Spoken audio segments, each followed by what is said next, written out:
नमस्कार, मी पूर्वी भावे. दुपारच्या बातम्यांमध्ये आपलं स्वागत. आणि विधान परिषदेतली बातमी आहे. विधान परिषदेतील सचिवांना मंत्री उदय सामंत यांनी झापले. थोडक्यात 2 मिनिटांमध्ये बोलायला सांगितल्यामुळे उद्योगमंत्री नाराज झाले.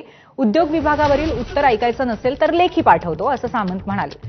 मंत्र्यांना उत्तर 2 मिनिटात देण्यासाठी सांगतात हे अयोग्य आहे, हेही उदय सामंतांनी नमूद केलं. कांदे, सदाभाऊ खोत, संजयजी खोडके, संजयजी राठोड यांनी आपलं मत या ठिकाणी व्यक्त केलं. आणि मला असं वाटतं की अतिशय घाई असल्यामुळं सगळ्यांनाच मी लेखी उत्तर पाठवेन अशी कदाचित आपली अपेक्षा वाटते. आणि म्हणून उद्योग विभागाच्या 260 वर सदस्यांची जर इच्छा नसेल ऐकायची तर कारण विधान परिषदेच्या सचिवालयाला फार घाई आहे असं मला वाटतं. त्याच्यामुळं उद्योग विभागावर चर्चाच करायची नसेल. माझं काहीच म्हणणं नाही. लेखीकरण 2 शब्दात काही संपणार नाही. एवढा उद्योग विभाग महत्वाचा असताना उद्योगाचा आहे.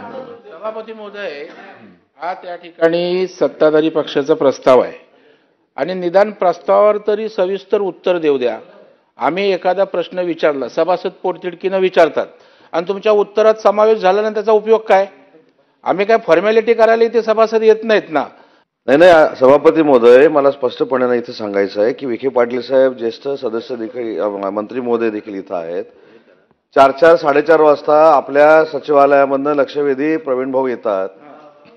त्याच्यानंतर त्याला आम्ही उत्तरं द्यायची असतात. त्याच्यानंतर 260ला आम्ही तयारी करून येणार आणि तुम्ही सांगणार तुम्हाला कामकाज काढायचं आहे म्हणून 2 मिनिटात बोला. तर माझं म्हणणं आहे की एकदा विधान परिषदेच्या आणि विधानसभेच्या सचिवालयाने ठरवून घ्यायचं की मंत्र्यांनी किती वेळा बोलावं. तसं आम्हाला कार्यप्रणाली आचारसंहिता घालून द्या, तसं आम्ही बोला. पण कारण हा शेवटी तुमच्याकडनं तिथे बाबासाहेब बसलेले आहेत, तिथे मंत्री महोदय बसलेले आहेत, ह्यांना 2 मिनिटात बोला म्हणून सांगणं मला असं वाटतं की हा मंत्र्यांचा अपमान आहे.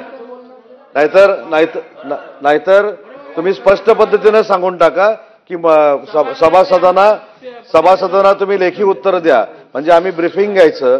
महाराष्ट्राच्या जनतेला आम्ही बांधलेला आहोत म्हणून उत्तर देण्याचा प्रयत्न करायचा. मला तर असं वाटतंय की आमची सकारात्मक उत्तरं ही जनतेपर्यंत जाऊ नयेत म्हणून कदाचित ही कार्यप्रणाली अवलंबली जाते का, ही शंका आता मला वाटायला लागली आहे.